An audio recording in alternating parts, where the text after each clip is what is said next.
દેશભરમાં લોકસભાની ચૂંટણી માટે 7 તબક્કાનું મતદાન યોજાઈ રહ્યું છે, જેમાંથી 2 તબક્કાનું મતદાન પૂર્ણ થઈ ચૂક્યું છે અને હવે ત્રીજા તબક્કાનું મતદાન આગામી 7 મેના રોજ યોજાવાનું છે. ત્યારે ગુજરાત રાજ્યમાં પણ 7 મેના રોજ મતદાન થવાનું છે. ત્યારે પોરબંદર લોકસભા બેઠકના કોંગ્રેસના ઉમેદવાર લલિતભાઈ વસોયા હીરા ઘસતા હોય તેવો વિડીયો સોશિયલ મીડિયામાં વાયરલ થયો છે.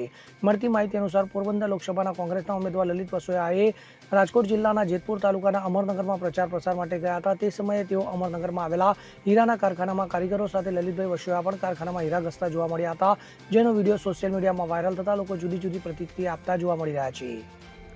અલ્પેશ ત્રિવેદી સાથે CN24 ન્યૂઝ ધોરાજી. હવે જુઓ દેશ દુનિયાની તમામ ખબરો તમારી આંગળીના ટેરવે.